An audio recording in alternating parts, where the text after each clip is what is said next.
2025 might just be the best year yet for indie survival horror games. I've been diving into a bunch of new game demos lately for some upcoming indie survival horror games, and honestly, a lot of these games have shocked me with just how good they are. These games are going to take a look at for you today, blend nostalgic classic gameplay with fresh and exciting new ideas, and it's great to see the indie space thriving. In this video, I'm going to take a look at 5 upcoming indie survival horror games that you need to play. If anything in this video catches your eye, I've linked each one of them down below. Anyways, we've got a lot of games to get through today, so without any further delay, let's begin. Fragile Reflection is a retro-styled third-person survival horror game set in Japan in the late 1990s, and it's being developed by indie developers Spectra Team. This game came across my TikTok For You page on a whim, and it captured my attention right away. Its PS1, PS2 style graphics on top of its rural Japanese village setting instantly made me want to play the game, and trust me, it did not disappoint. Fragile Reflection sees us play as Karia Ito, a young woman returning to her hometown after getting a call about her sick father. That's our basic setup, but what makes Fragile Reflection really stand out? I'm so glad you asked. The game's style is its standout feature. Looking around at something as simple as the game's options and control menus shows the devs have poured a lot of heart into making this game feel stylistically unique. And then, once we really get into the game, we can see that style shine through even more. The game's atmosphere is incredible. It's very reminiscent to the original Team Silent Silent Hill games. The game features a fog that obscures the player's vision, as well as characters that seem a little odd. On top of this, the music in the game is probably the best part about it. It harkens back to the Silent Hill work of Akira Yamaoka, and that's a huge compliment to give. To further tie in these Silent Hill-like comparisons, we come across a variety of nightmarish monsters, all which look humanoid, but not quite human. And while I'm sure we'll see a much larger variety of creatures in the full game's release, what variety we have in this demo is plenty. Now, as much as this game wears its Silent Hill inspirations on its sleeve, it's also very apparent that the devs were very much inspired by classic Resident Evil games. We even see this from the inventory system. We see the character's health status displayed in green, orange and red like Resident Evil, as well as the game's puzzles feeling very Resident Evil reminiscent, using fuses on a fuse box, putting masks on a pedestal and so on. Another Resident Evil aspect we see in this game is the save rooms and their music. We can find many save rooms through the demo, which we can save our game in. And something you can notice here is how the music in the save rooms really feels like the tracks you would hear play in an RE save room. The music here gives you that feeling of safety and relief. And not only do the music tracks remind me of Silent Hill and Resident Evil, but this game features some pretty campy voice acting, as the characters remind me of those old Resident Evil games, especially RE1 original. Don't open that door! Now, where its similarities end is where Fragile Reflection's unique qualities are shown, and it's gotta be its set. Its rural mountain Japanese village is so fun to explore. As someone who loves Japanese horror, this game does the genre justice. And something else that's unique to this game is its supernatural elements. We eventually can find a portal that allows us to travel to a different dimension. This allows us to see a glimpse of the past, as well as solve puzzles and uncover new lore. So we got Resident Evil style gameplay systems, we have Silent Hill-esque atmosphere and music, and we got a nice helping of unique blend to this mix. However, it's not all good. Take these criticisms and complaints with a grain of salt, since the game is a small indie game that's still in development, but combat needs work, to be blunt. I found it okay for the most part, but the melee combat especially felt clunky, unresponsive, and at times it led to frustrating moments. Firearm combat is a lot better here though, although hit registration can be iffy sometimes. But again, that's to be expected from a demo from an indie game, so I'm sure these issues will all be addressed for the full game's release. And that's really where my complaints end. The game is pretty great outside of these complaints, its environments are interesting to explore, its atmosphere really sucks you in, and it was just really fun to play. Even the game's notes kinda sucked me into the game's story and atmosphere even more. Although I'm not quite sold on the game's main character yet, but of course we'll have to wait till the game's full release. Clunky combat aside, this demo left me excited for the full release. Fragile Reflection could be something special, and I'm excited to see what Spectre team are going to bring us upon its launch, which will hopefully be soon, as there is currently no release date announced. Now we come to my favourite game on this list. Jungle Rot is a fixed camera style PlayStation 1-esque survival horror game, which takes place in Vietnam during the Vietnam War. It takes clear inspiration from survival horror games of old, particularly the original Resident Evil, and if that hasn't sold you on it already, then buckle up because I am just getting started.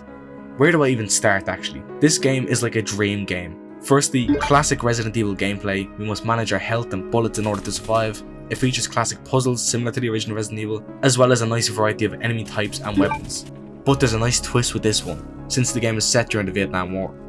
We take on the role of John Crackhorn, a Marine who's been tasked with rescuing any survivors of a recent helicopter crash in the area.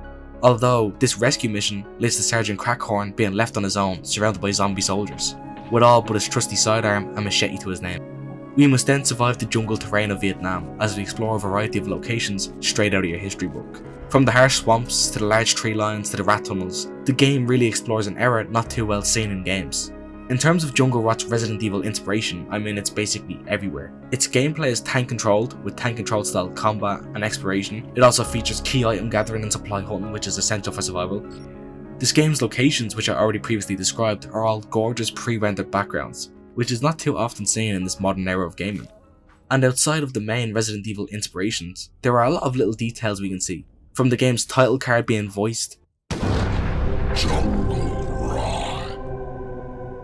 to the game having live action cutscenes, which really caught me off guard initially but really impressed me. Even Sergeant Crackhorn as a character, he's a really tough as nails, flag saluting, cigar smoking marine, and although there isn't too much story here, I really liked him. And while the setting of the Vietnam War is a really cool setting, it actually influences gameplay, from the weapons we use which are appropriate to US Marine loadouts of the time, to the enemies we fight. It all ties in really well to the game's setting. Combat is well balanced here, with enemies being not too easy and not too hard to kill.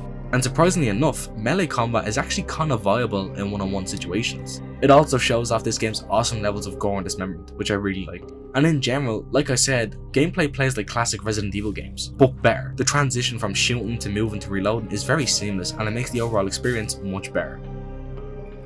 In terms of its atmosphere, due to its unique setting for the survival horror genre, it can give players a fresh take on horror, because war is scary, and especially the Vietnam War. Making our way through the rat tunnels, not knowing what's around each corner, only to hear far away distant sounds of zombies crunching and munching on a fallen soldier is great at building tension. And although this is a short demo, running about 30 minutes of game time, I'm just itching for more of this game. Its gameplay is that classic survival horror format I love, in a time period and setting I'm obsessed with. On a side note, I'm a huge history buff, especially American history. I learned a lot about it in my final years in school, and history was like my best subject for grades. And even much before that, I grew up with Call of Duty Black Ops, which made me fall in love with this setting even more. So a survival horror game in that setting is literally a dream game.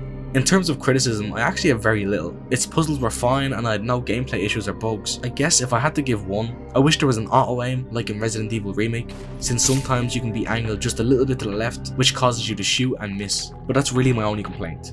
This game unfortunately doesn't have a release date, but hopefully if enough people show some love, the devs can get it out even faster. And I'll be keeping a close eye on Jungle Rot. Expect a full video on this game on my channel once it releases.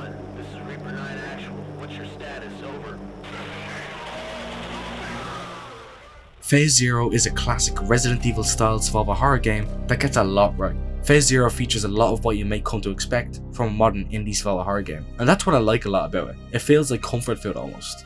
The demo itself will run you about 30 minutes of game time, and in that time we take on the role of Guy. Yes, that's seriously his name. Guy wakes up in a hospital after being in a coma and finds that the entire hospital is now overrun with zombies. And after that, Phase Zero kind of just throws you into it at the deep end. Straight away we are thrown into a room with a zombie and a shotgun, and it kind of just tells you to go from there, which I appreciate. The devs know this isn't your first time playing a survival horror game, so they don't treat you as such. But maybe ignore the fact that I died on my second encounter, but forget about that, I'm a pro.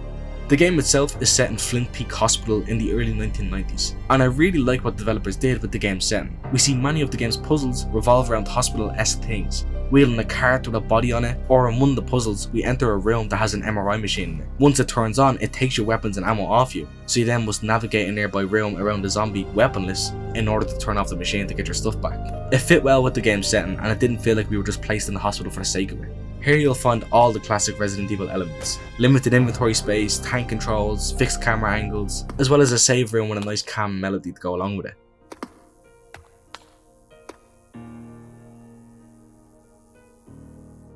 But everything feels just a little more responsive. Even something as simple as being able to walk with reloading is a small but welcome improvement that makes a big difference. And look, if that's where Phase Zero stopped, that would be a fine game. However, towards the end of this demo, we see that things go beyond just zombies. We can enter the hospital's basement and, well,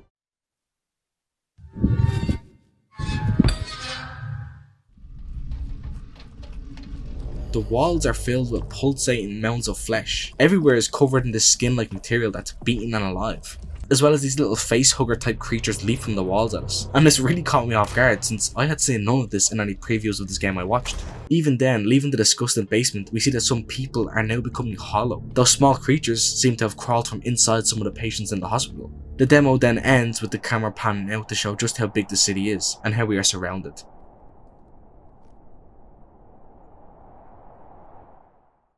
And man, that final tease at the end of this game's demo really caught my attention and put this game high up on my radar. There is unfortunately no release date currently planned for Phase 0, however the devs have received overwhelming accounts of support, so I'm sure we'll be seeing this game very soon. Now stop me if you've heard this story before. A man receives a message from his missing wife telling him to come get her from her town. Sound familiar at all? Scarlet Lake is a very promising survival horror game that mixes many different games in the genre together. The setup of the game is this. We play as Ben Murphy. He receives a message from his missing wife telling him to come get her, and he knows he's got to go find her. This leads us to the town of Scarlet Lake, known by the locals of the island for being under restrictions by the government. It seems like there's something not quite right going on in this town. Nevertheless, Ben is determined to find his wife, so he set out to find her. And firstly, I want to discuss this game's graphics and art style because damn, I love it.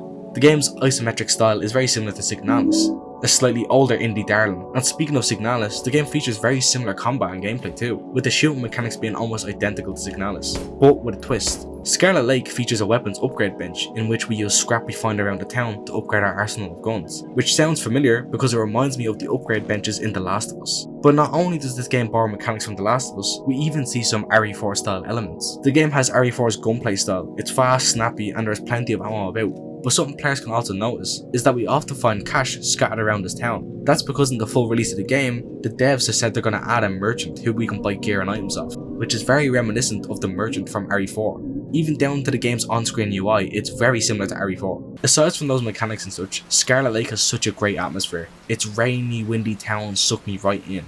And when the demo finished, I was pretty upset since the game was really starting to catch my attention and I just wanted to continue exploring the town. In terms of the release, the game is coming along well, however, unfortunately there has been some issues behind the scenes, so the developer Nocturnal Interactive have stated that the game is set to release, but with some cut content, which is unfortunate. Regardless, this game has a lot for many different types of survival horror fans. It's atmospheric, it features some snappy fun gunplay, and its art style is killer. If I were to suggest some feedback, and now the developer has already said this will be addressed, but in the demo, the enemy variety is non-existent, and the current enemy types are a non-threat. You can easily kill them or run around them, but I'm sure the full game will be better about this. Despite some development hiccups, I can't wait to see more from Scarlet Lake. It's definitely one to watch. What if Resident Evil and Fatal Frame had a Coraline style baby? You get Heartworm, and it's shaping up to be something really special. Similar to Scarlet Lake, Heartworm is another compelling mix of many different survival horror games in one. We play as Sam, a young woman unable to move on from the death of her beloved grandfather. She falls down an internet rabbit hole, chasing the promise of reuniting with him, which leads Sam to his old house. From there we are thrown straight into Heartworm, and there is a lot to like here. For one, the gameplay. And it's a bit of a mixing pot of a few different games, so let me break that down for you. The game features classic Resident Evil style movement and a limited inventory space. It uses tank controls and includes the iconic door loading screens. However, Heartworm does something unique. In the options menu, players can select a more modern control scheme or a more classic tank control style. You can also disable the door loading screens, which is a welcome addition. And in terms of the game's combat, that's where Heartworm differs a bit from most. The game's main weapon is actually a camera, very reminiscent of the camera obscura, the main weapon used in the Fatal Frame franchise. To defeat enemies, Sam must look through the camera and take a picture of the enemies to deal damage. Although the camera isn't infinite, as it requires film to shoot, just as if the film were bullets in a gun. We even see later on in the demo you can actually acquire mods and upgrades for the camera, with a triple burst mod being available in the demo, which is great for gameplay variety. And Heartworm is more than a Resident Evil Fatal Frame mix. Its environment design is so unique, and the only thing I can compare it to is that of the movie Coraline. It's hard to explain what I mean here, but the wacky buildings we explore just give me big Coraline vibes. Let me know if you think that's a valid opinion. I also very much like their protagonist Sam. Her voice acting was pretty great, and I felt compelled to see where her journey takes her next. You're not gonna believe me, and I don't even know if I really believe it myself, but I guess a part of me must, because I'm going. It's far, on an abandoned road, a few miles from that. I have a good feeling that Heartworm is going to be a special game, one that's going to mess with the player's head a lot, and I am so here for it. And this is actually the only game on this list with a release date, so you won't have to wait long to experience the full game. Actually, you may not have to wait at all, since I'm pretty sure this video will release upon its release date. Heartworm is scheduled to launch on July 31st, and it's a huge recommendation from me. If you like classic survival horror games, but with a mind-bending twist and some new gameplay, this is the one for you.